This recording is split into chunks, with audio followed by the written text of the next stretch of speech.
Today we're breaking down exactly how much I make in dividends off my stock portfolio, so let's jump right into this.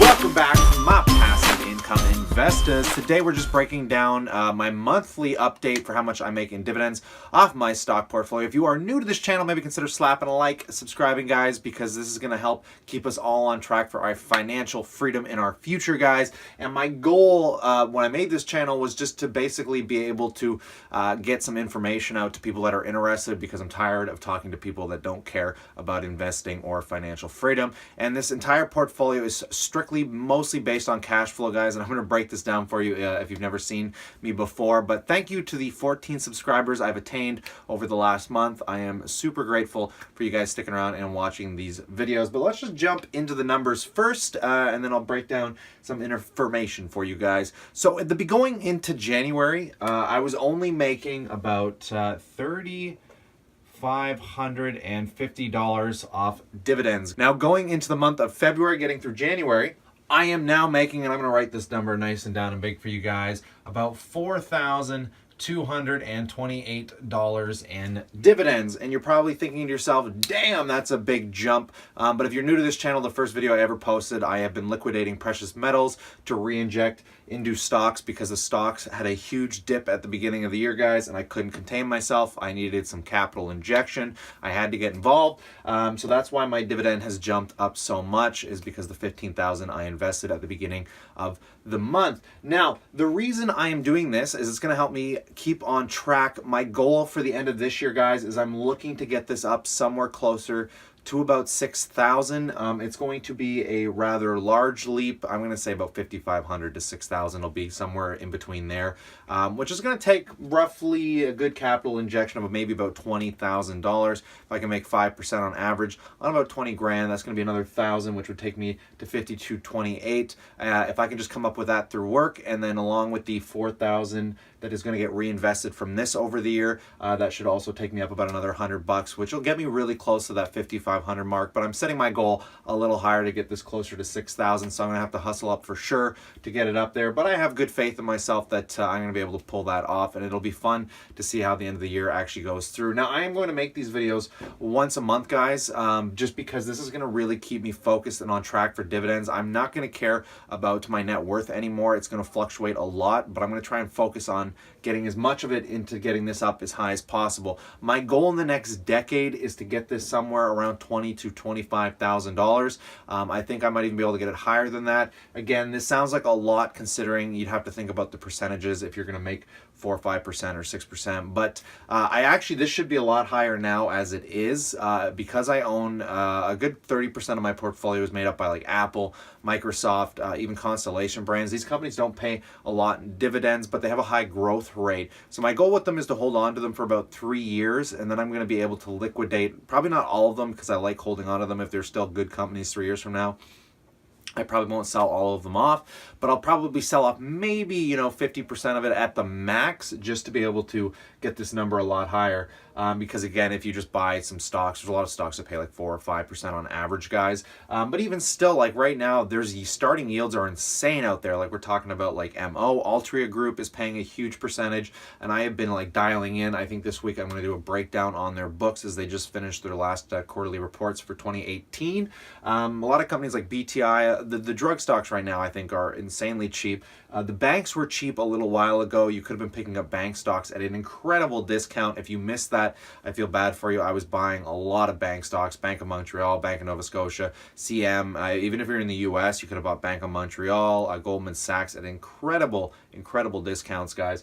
If there's anything else that I want to mention about this is comment in the comment section below if you are as well a dividend investor, and if this is something that interests you guys. I'm going to throw these numbers up actually right off my investment portfolio so you can see that I'm not lying, that these are the actual numbers that I am attaining, which is super awesome, guys. And like I said, to somebody out there that thinks this is a huge challenge, and it is, there's nothing easy about doing this, guys. I am very fortunate that I still live at home. I do pay rent, but it's nothing like owning a mortgage or paying a rental unit, $1,500 or $2,000 a month. So I am able to capitally inject this a lot higher. I don't want to keep living at home with my parents. Sounds kind of weird to say, even for what I do. I make a really good income, but I figure if I live at home for another 2 years, if I can just put up with it for well, even if they can put up with me for 2 more years, guys, I'm going to be able to get this a heck of a lot higher and try and take advantage of that, which makes me tell you, if you are a young millennial, if you're in your early 20s, guys, and you're living at home still and you're not sure if you're going to get an education, whatever you're doing with your life, save, man. Just take advantage of it and save as much money as you can, because it's not how much you make, guys, it's how much you save. And it's kind of weird that you could know someone that makes 80 or 100,000 a year, but they spend every dime they make on cars and things that lose value. Those people aren't saving anything. Maybe they're putting 5 or 10,000 away, but you could make 30 or 40,000 a year, and if you're banking 20, 30, 50% of that, guys, you're still making more money in the long run than the guy that's making 80 or 100,000 a year. So it's not how much you make, it's how much you save. And even if you're working at McDonald's, living at home, you're still saving more than most people even making 50 or 100,000 a year, guys. You just got to be smart about how you do this. So it took me 5 years from the time that I figured out a lot of this was possible, and I wish someone slapped me sooner, but I mean, I started when I was 23, 22, guys, so I think that was an incredible age to start endeavoring into this. I feel super grateful that I've had the opportunity to be educated in a way that interests me into this, and now I'm making this extremely healthy dividend. Again, 3,000 of this comes from my TSFA, so it's tax-free. I can do whatever I want with that money without the government touching it. So the way I look at it is it's basically a free vacation every year for the rest of my life. The funny thing is I just got back from Vegas a week ago, guys, and that entire trip was still cheaper than how much I'm going to make in dividends this year.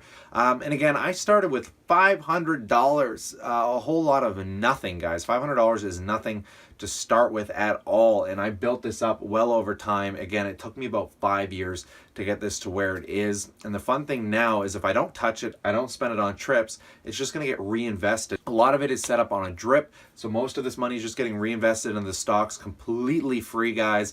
I'm not paying commissions, I'm not paying anything, they're just getting reinjected into the company every time they pay me a dividend, which increases my dividends overall. And the reason I like this so much is because in this channel, guys, I'm mainly going to be focusing on cash flow and passive income sources, because to me, that is true financial freedom. And later on in the next maybe year or two, I'm going to look into getting a property as well to add to my portfolio. I am not the biggest fan of real estate. A lot of people do the back and forth. Well, you know, real estate's real. If you're a Grant Cardone guy, you're all about real estate is real. You can touch it. But here in Canada, if you know anything about property taxes, if you don't pay your property taxes within 2 years, the government has the full legal right to come in, take your house from you and sell it on auction, take what you owe them and give you whatever's left. It's so weird to me that's a possibility. It's like say you paid $500,000 for a home, you own the home outright, and that means you miss 2 years of property taxes, which might be like 5 or 10 grand. They still have the legal right to rip your house out from under you.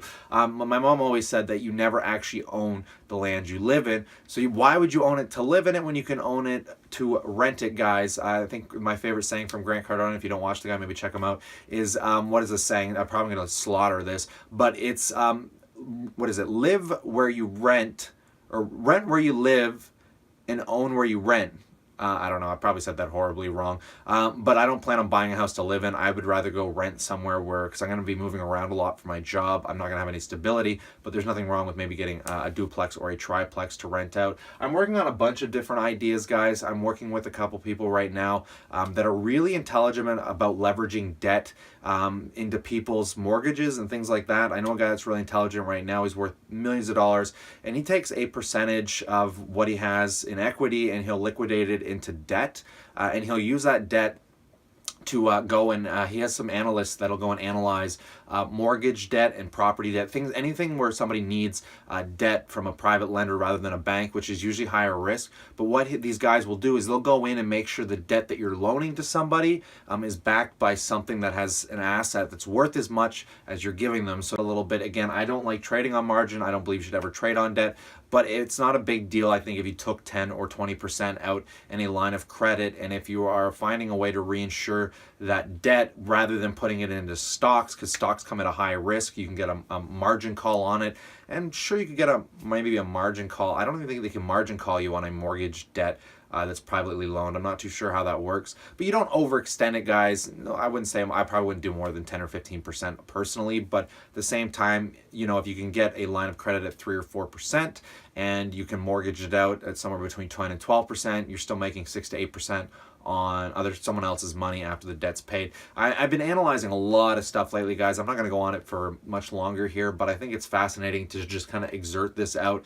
And I really want to know what you guys think. Does any of this interest you at all? Let me know in the comment section below, and I'll maybe make some specific videos on it. This is just an extra video today, and I've been ranting for a while. Hopefully my verbal diarrhea here isn't boring you guys too much, and you're finding my dividend and passive income resources interesting to learn from, guys. But stay cool, stay awesome.